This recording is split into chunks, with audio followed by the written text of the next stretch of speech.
दिल्ली के constitution club में रविवार को भारत स्वाभिमान आंदोलन के संस्थापक राजीव दीक्षित की जयंती के अवसर पर डॉक्टर बीआरसी द्वारा लिखित नई किताब जिसका नाम क्योर ऑटिज्म नाउ का विमोचन किया गया। इस मौके पर मुख्य अतिथि भाजपा के वरिष्ठ नेता दुष्यंत गौतम और आयुर्वेद और मेडिटेशन एक्सपर्ट मनीष आचार्य एवं कई गण्यमान्य अतिथि उपस्थित थे। बुक का विमोचन के दौरान डॉक्टर बिस्व रॉय चौधरी ने दावा करते हुए कहा कि इस किताब में ऐसे कई और अनुभवों को साझा किए गए हैं जो कि ऑटिज्म का इलाज काफी सफलतापूर्वक रहे। डॉक्टर विश्व रॉय चौधरी के द्वारा दावा किया गया कि ऑटिज्म लाइलाज नहीं है, ऑटिज्म से भी ठीक हुआ जा सकता है।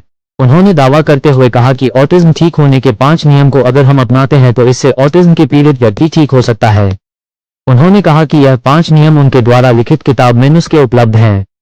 इस मौके पर कई ऑटिज्म से पीड़ित बच्चों के माता पिता और कुछ लोगों ने अपना अनुभव को मंच पर साझा करते हुए कहा कि उन्हें डॉक्टर विश्वा रॉय चौधरी द्वारा दिया गया इलाज में काफी फायदा मिला है। बता दें कि किताब के विमोचन के साथ ही उन विद्यार्थियों को सर्टिफिकेट वितरित किए गए जिन्होंने सर्टिफिकेशन इन ऑटिज्म का कोर्स किया था।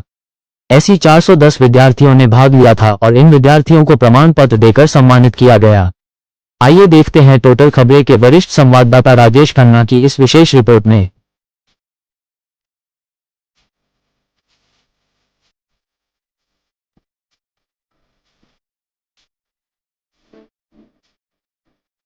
मुझे बहुत खुशी और अच्छा अनुभव हो रहा है, अपने जीवन का अनुभव है मेरा कि डॉक्टर बीआरसी द्वारा जो सेमिनार है या कुछ भी नाम दे लें, इसका आयोजन किया गया है।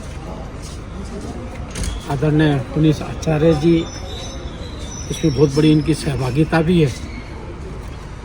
जो भ्रांतियाँ पेशेंट में, जनता में, समाज में फैली हुई है कि एलोपैथी जल्दी इलाज करता है, अच्छा इलाज करता है, लेकिन आज मुझे मालूम पड़ा कि जो भ्रांतियाँ वो गलत भ्रांतियाँ हैं। आज मैं पेशेंटों का इंटरव्यू देख रहा हूँ, लोगों से मिल भी रहा हूँ, साफ साफ जाहिर देता है कि कम समय में अच्छा इलाज देना। जहाँ अनेकों के इलाजों में मकान बिक जाते हैं, लोगों का कर्ज में डूब जाते हैं और फिर भी इच्छा उनको लगता ही नहीं है कि हम जिंदा रह पाएंगे। लेकिन जिंदा रहने की गारंटी जिस प्रकार डॉक्टर बीआरसी द्वारा दी जा रही है और दी नहीं जा रही है, जो पेशेंटों ने एक्सप्लेन किया है, कम समय में अच्छा इलाज, कम पैसे में इलाज और हजारों पेशेंटों को फ्री इलाज करना, मुझे लगता है कि एक देवतुल्य कार्य ये लोग कर रहे हैं। जैसे भगवान जन्म देता है, लेकिन जन्म देने के बाद उसके जो बीमारियां जो आती हैं परिवारों के अंदर, उनका किस प्रकार से इलाज हो, किस प्रकार देखभाल हो, मुझे लगता है इलाज से भी कहीं ज़्यादा इनका जो ज्ञानवर्धक खान पान, रहना, किस प्रकार के हमें व्यवहार करना चाहिए, किस प्रकार को हमारी जीवन शैली बनानी चाहिए, वो सब अच्छे रूप से हो, इसका बहुत अच्छा प्रयास किया गया है। मुझे लगता है सरकार भी इसको प्राथमिकता पे आश्रय भी दे रही है और आगे बढ़ाने का भी काम कर रही है, और मैं इनके लिए साधुवाद भी देता हूँ इस प्रकार का, जिस प्रकार से काम कर रहे हैं, फ्री काम कर रहे हैं। और एक होता है कि देश हमें देता है सब कुछ, हम भी कुछ देना सीखें, उसकी श्रेणी के अंदर ये लोग आते हैं। राजीव दीक्षित जी की जयंती के अवसर पे हमने ये किताब निकाली, इसका ऑटिज्म से आज़ादी या क्योर ऑटिज्म नाउ। किताब के माध्यम से हमने ये बताना चाहा कि autism is preventable and curable. उसको रोका जा सकता है अगर वैक्सीन को रोका जाए। मैं तो यहाँ तक बोल रहा हूँ कि अगर ऐसा कोई सबूत अगर किसी के पास है, आपके माध्यम से बोल रहा हूँ, तो वो मुझे सबूत दे दे तो मैं 10 लाख रुपए दे सकता हूँ। तो इस बुक का पहला भाग है, सारे एविडेंस हमने दिए हैं और दुनिया में देखा गया कि जिन बच्चों ने वैक्सीन नहीं लगाई उनमें ये बीमारियां नहीं होती हैं, ऑटिज्म जैसी बीमारियां, डायबिटीज टाइप 1 बीमारियां नहीं होती कभी। और दूसरे भाग में हमने ये बताया है कि कैसे ठीक करें, how it can be curable. उसके लिए कुछ छोटी छोटी बातें जैसे नीम थेरेपी है, डीआईपी डाइट है, 0 वोल्ट थेरेपी है, जो घर पे की जा सकती है, कोई मुफ्त नहीं, हमसे कुछ नहीं खरीदना है। और तीसरी बात, ऐसे 1001 बच्चों को हमने ठीक किया है, उनका केस स्टडीज बुक में डाला है। तो आपके माध्यम से बताना चाहूंगा कि कोई भी मेडिकल संस्था अगर चाहती है, वो 1001 बच्चे कौन है, उनके सारे एविडेंस चाहिए, उनके फोन नंबर चाहिए, उनके एड्रेस चाहिए, वो मेरे पास मौजूद है, मैं देने को तैयार हूँ, ताकि आप इन्वेस्टिगेट करें, जांच पड़ताल कर लें और आपको सब कुछ सही लगे तो दुनिया तक पहुंचाएं। तो बस आज का मकसद 41 350, अभी जो वेन्यू आए थे 350 आए थे। डिजीज है, मंदबुद्धि बोल सकते हैं। एक ऐसा बच्चा जो है 8 साल का लेकिन उसका दिमाग 2 साल का है।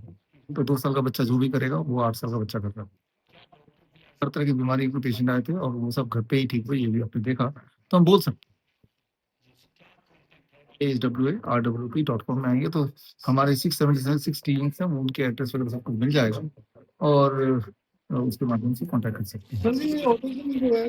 देखिए किसी भी आयु में हो सकती है, वैसे 2 साल से ऊपर क्योंकि 2 साल के बच्चे तो 2 साल के उनका दिमाग है, लेकिन जैसे जैसे बच्चा बड़ा होता है तो दिमाग 2 साल के रह गया।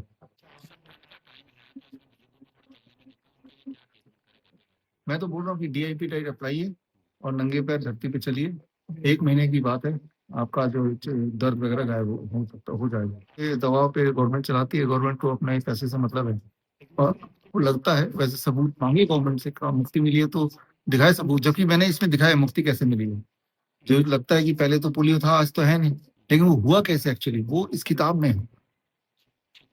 पिछले कुछ सालों से kidney fail, liver fail, cancer, heart problem, इसके अलावा ये अभी आज ऑटिज्म और ADHD, ये सारी बड़ी बड़ी बीमारियां हैं जिनका ये बताया था दुनिया में कोई इलाज नहीं है। तो हम लोगों ने काफी सारे पेशेंट पे नीम थेरेपी से, नंगे पांव घास पे घूमने से, गर्म पानी की थेरेपी, सूरज डूबने के बाद खाना खाना बंद करना, या प्लेट 1 प्लेट 2 डाइट जिसको DIP डाइट बोलते हैं, अगर इन सब के प्रयोगों से लोगों को लाभ मिलता है तो ये बात घर घर तक पहुंचनी चाहिए।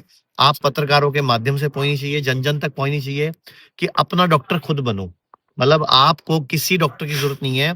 आपकी बॉडी भगवान ने बीमार होने के लिए बनाई नहीं है। बीमार होने के लिए मेहनत करनी पड़ती है। बीमार होने के लिए खूब सारी दवाइयां खानी पड़ती हैं, रात को लेट सोना पड़ता है, सुबह लेट उठना पड़ता है, शादी में जाके 1000 रुपए देके 3-4 हजार का माल खाना पड़ता है, कई बार दवाइयां खानी पड़ती हैं, केमिकल लेने पड़ते हैं, वैक्सीनेशन लेनी पड़ती है, स्ट्रेस लेना पड़ता है, तब तो जाके आप बीमार होते हो। और ठीक होने के लिए क्या करना पड़ता है? सूरज डूबने के बाद खाना खाना बंद करना है, नंगे पांव घास पे घूमना है, रोज धूप लेनी है। हफ्ते मैं तो आह्वान करूंगा 6 दिन खाया करे पूरा भारत और 1 दिन खा ना किया करे। 1 दिन खाना नहीं खाना, लेकिन अभी फोन क्या आएगा, सर वो जो व्रत रखना उस दिन क्या खाएं? मतलब व्रत वाले दिन भी क्या खाएं? अरे भाई ये 6 दिन खा लिया ना तो 1 दिन व्रत रख लो। तो क्या होता है, उससे बॉडी अपने आप को सेल्फ रिपेयर कर लेती है। ये दुखी थे, जिनके बच्चे ऑटिस्टिक थे, ADHD के शिकार थे, जिनको ये बोल दिया गया था कि जिंदगी भर तुम इन्हीं बच्चों के साथ जियो, उन माँ बाप के लिए बहुत बड़ी आशा की किरण बन के ये किताब निकलेगी। और ये ADHD का कैन रिवर्सल जो प्रोटोकॉल डेवलप हुआ है, ये उन बच्चों के लिए आशा की किरण साबित होगा। क्यों?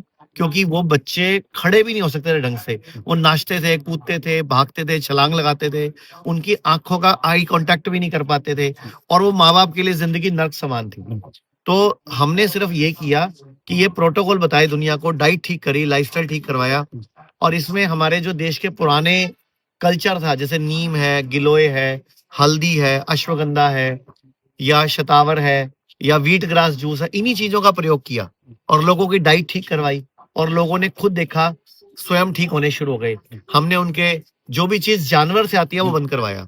अब जानवर से आप क्या क्या आता है आप समझदार हैं। अंडा भी जानवर से आता है और जानवर कई बार खुद प्लेट में आ जाता है, तो हम कहते हैं भाई वो प्लेट में नहीं आना चाहिए, क्योंकि आजकल जो जानवर जिस तरीके से पैदा किए जा रहे हैं, उनको जो इंजेक्शंस लग रहे हैं, उनको जो वैक्सीनेशन हो रहा है, अंडे किस तरीके से लिए जा रहे हैं वो आप सबको मालूम है। मैं तो इसके भी खिलाफ हूँ कि गाय भैंसों को भी टीके नहीं लगने चाहिए, उनके चारे में स्प्रे नहीं होना चाहिए, उनको रोज जंगल में 3 से 5 किलोमीटर चरने लेके जाना चाहिए। तो गाय का दूध भी अमृत है। बोलते हैं कि इलाज हो तो एविडेंस बेस्ड होना चाहिए, सस्ता होना चाहिए, फास्ट होना चाहिए और उसके कोई साइड इफेक्ट नहीं होने चाहिए। ये आपके सामने है, इनको पूरे इलाज में 19,000 का खर्चा है, जो कि एक पेट स्कैन के बराबर है। मैं धन्यवाद करना चाहूंगा डॉक्टर BRC का, डॉक्टर की टीम का और हमारी जो कोऑर्डिनेटर है प्रीति जंगम उनका। Thank you.